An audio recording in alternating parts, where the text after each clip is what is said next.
2019? Yeah, it's a great storyline. It's always great to go against other competitors at the quarterback position. The opportunity to compete against the best is something that you always want to strive for. But we're singularly focused, and he's going to be worried about executing his assignments, and we can't worry about what's going on the other side of the coin when we're not on the field. So great opportunity to compete against the best, but need to stay singular focused on the task at hand. When you look back at that Rose Bowl film, what stood out the most about that final drive of regulation, the tying drive? Composure from everybody, the players, the staff, and then when we had to make the plays, the players made the plays. So, at the end of the day, we evaluate quarterback position on making plays when in pressure situations, and there's no bigger moment, no bigger stage than what he had to do there, and just super proud of him and the rest of the team for that. And for him this week, in particular, what has been his focus, area of emphasis heading into this game? Yeah, so we always harp on ball control and moving in the pocket. Got to extend plays with the legs. So making sure that we're ball secure on every single snap. Can't win the game if you turn the football over. So just always harping on that. There's always areas we can improve on that, and just making sure we can always extend plays with our legs when plays break down. Because not every play, as we talk about, is a line on the page, right? Sometimes they break down. We got to make sure we're good in that area as well. Given how emotional and physical the last game was, does that reality impact your preparation for this week at all? Is there any concern that there's only so much guys in the tank? Yeah, so that's a great question. We have a very veteran team, and I think mature team, especially even at the quarterback position. Him only being 20 years old, but they celebrated that victory, and then once the game was over, we moved on to the next. We know that there's a bigger task at hand. We can always go back and celebrate that victory after the season's over. But the maturity of this team, that we're not too concerned about that. And they've done a great job in the past couple days of preparing themselves for this coming week. Thank you. Hey, Coach. Thanks for your time. In regards to Michael Penix, can you elaborate on what makes him such a unique talent, a special talent? Yeah, so I don't know him personally, but just seeing how he handles himself during the games, I think he's got great composure. His arm talent as far as deep ball accuracy is through the roof. Tremendous respect for that. And then he's a competitor. He wants to win. I played against him when I was at Penn State. He was in Indiana, and I just remember him on the field, and I was like, man, that guy's got a bright future. And I think this was his freshman year. I know he went through some injuries since then, but just tremendous respect for that. And but what sticks out the most is his composure and his deep ball accuracy is just as good as I've ever seen. Thanks so much. Yes, thank you. And outside of JJ, where have you seen your quarterback room make the most progress this year? Oh, that's a great. Every single one in that room has taken a step way in the positive direction. You can go way down the line. I know I'll just start going down the list. Jack Tuttle, he's a veteran guy, but as far as he came from this spread offense and coming into more of an under center play action, pro style offense, is just learning a lot there. Alex Orji, his fundamentals, footwork, timing is just is insane in his development. Jaden Denegal might be one of the most improved players, if not the most improved player on the entire roster. Great accuracy, huge future for him. And then, you throw in Davis Warren, he went through some injuries this year, but his footwork, cleaning up some of that stuff, and he's playing on time and playing as confident as fast as you can. So summarizing that all, it would be the confidence of the group, understanding pre-snap, what we're going to probably get post-snap, and be able to execute once that ball's snapped. And at the Rose Bowl, Jack had mentioned about maybe trying to come back either as a player or in some kind of role next year. What specifically makes him such an asset to you guys? He's seen a lot of football, right? He's been in programs. He's been in 3 different programs, seeing what has worked, what has not worked. I think that's been extremely valuable for our room. And then he's mature. He's so mature. And it's just great for the other guys to see and be able to build off of. Thank you. Thank you.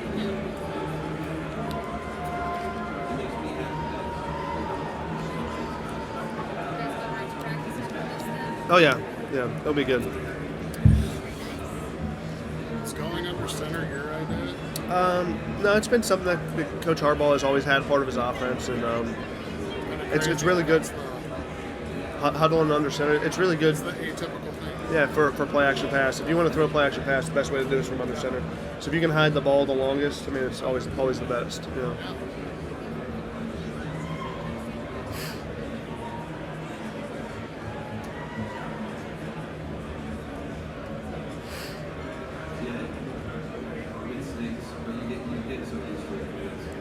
it's it's something that a lot of these high school kids don't even develop or have an understanding of. You get some new guys, and it's so hard for them to grasp, and the fundamentals of, like, people think you just get the ball and get back there, right? I mean, there's so many things, false steps and timing and precision and details, and there's a lot more work from under center, but you get a lot of more rewards for it as well. It's crazy that, I don't think people prepare for it. Yeah, I mean, think about our goal line package. I think we're number 1 in the country in goal line offense. We're under center. You're 2 yards closer. Yeah, the running back has the ball longer. He can make a decisive cut.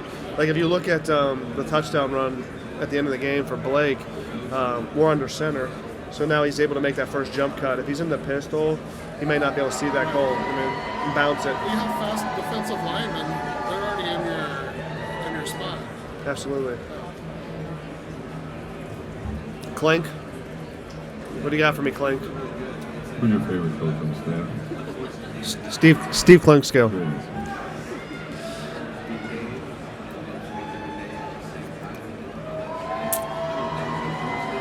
asking some of the players what the night before a game is like for them. What's the night before a game like for you in terms of anxiety, jitters? What do you do before a game? Great. For me, I'm a pretty even kill guy. Like, my emotions, I don't let them get too high with the highs, too low with the lows, and I don't get too nervous. I just review the game plan, make sure that everything's in the right order. We dot our I's and cross our T's, and no, not too much for me. I mean, players, I never really was that way as a player either. I just enjoy the moment, embrace it, and then know that the preparation is never over, and trust everybody that I'm a part of, and we just go do it. And so you have family in your room?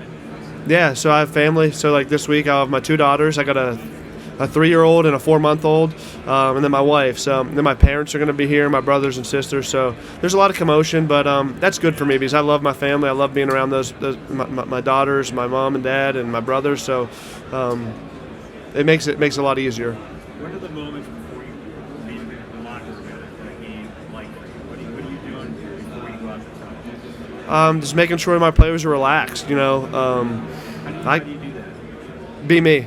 I don't get too nervous. I'm relaxed. Tell them I love them.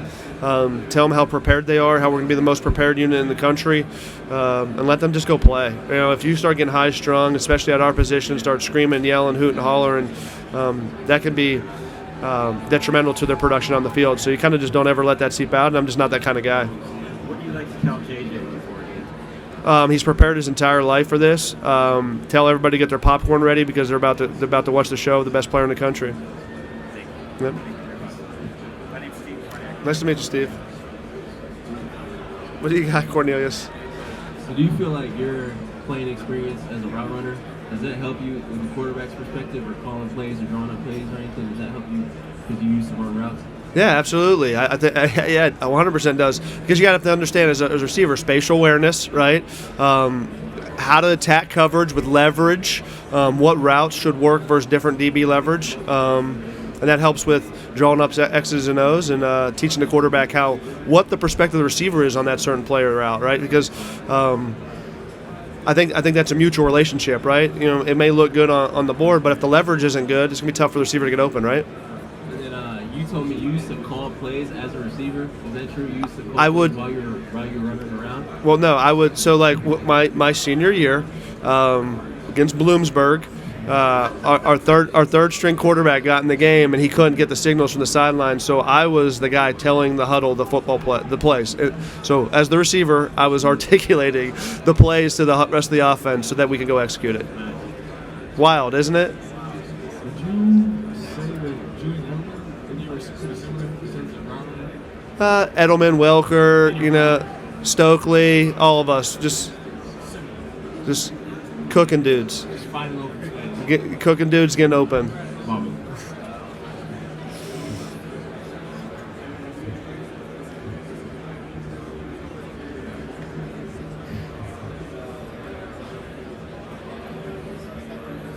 How's it going, Kirk? Good. How are you, man? Fantastic. finally the last game of the season here. Before I get to Michigan, what have you seen from Michael Penix and and just his quarterback tendencies? And where does he size up in the quarterbacks that you guys have faced this season? Yeah, I mean, if he's not the best, he's right up there with the best. Tremendous respect for him. I said this a little bit earlier, but his deep ball accuracy is as good as I've ever seen. Like, he does a really good job of putting air on it, letting his receivers go make plays.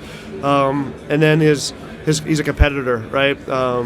He has great composure, and he's a good competitor. I had the opportunity to play against him when I was at Penn State on that staff, and just always had respect for him, always thought he had a bright future. And I'm happy for his success too. He battled through a lot in his career, and it's good to see that stuff. But the number one thing that sticks out is his deep ball accuracy. I haven't seen one like it recently. He's really good. JJ is just such a composed quarterback. Against Alabama, that first play from scrimmage when he almost threw that interception, how did you see him bounce back from that? Did you have a conversation with him at all on the sideline, or how is he able to bounce back from maybe little mental mistakes and just stay so composed and calm throughout all these games that might be high-pressure situations? Yeah, that's twofold. One, he's got an outstanding way about him that he's able to flush. Our strength coach, Coach Herbert, talked about a 3-second method. 1, 2, 3, got to flush it, and he did a good job of doing that. But it was imperative for me in that moment to talk to him and let him know, like, hey, there's a lot of football left. We made a major mistake there. We ended up getting away with it. But trust yourself, trust your training, trust your preparation. You had a great week of prep. That one play's not going to define us. We got to go out there and make sure that we just tighten things up a little bit. Hey, Coach. In the offseason, is Washington, just this is by chance here, did you have to look to see what they were doing at all just to get ideas after they took a big year from the ball last year? Yeah, so our entire staff always does a great job of evaluating the top offenses in the country, top third downs, red zone, pass games, as well as NFL teams, and Washington was part of that. Tremendous respect with what they do. Caused a lot of confusion on the defensive side of the ball by pre-snap mechanics to let their players, with a relatively simplistic but effective scheme, that let their players play fast and execute their assignments, which I think a tremendous respect for what they do on that side of the ball. Yeah, I was actually going to ask you about the motion stuff. Are they unique with how much they do it, or is that kind of catching on and a lot of teams are kind of at that same level? I think the teams that are having tremendous success, you go through college football, they're not just stagnant. You got to move. There's really good players out there. 5 minutes are remaining in the Michigan media session. 5 minutes are remaining. Just saying, there's really good football players on the defense side of the ball, and if you just say stagnant, it's really hard for your players. You got to move them around. You got to get their cleats moving. You watch the NFL, the 49ers, the Dolphins, us, Washington. Start looking at the Lions, the Ravens, the best teams in football, all are motioning around a lot.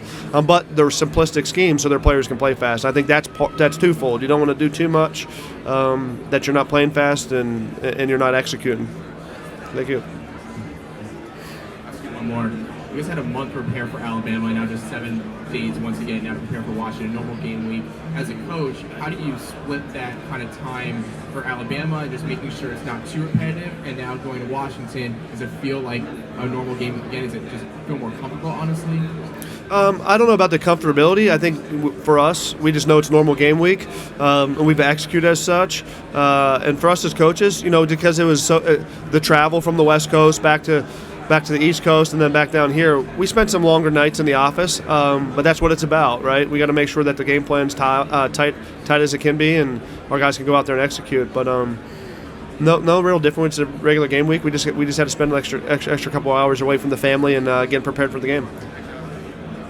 And Alex Orji's been more part of the offense in the last few weeks than he was possibly at the beginning of the season. How have you seen him grow as a player? I know he's capable of running the ball, but also throwing the ball. So how has that kind of been also been implemented into the offense? Yeah, so obviously what the fans have seen is him run it a lot, but his throwing is what's the most impressive and the most production. His footwork, his fundamentals, getting everything tied to his throw, his timing, is where the real development has happened, and he has an extremely bright future if he keeps trending in that direction. Thank you.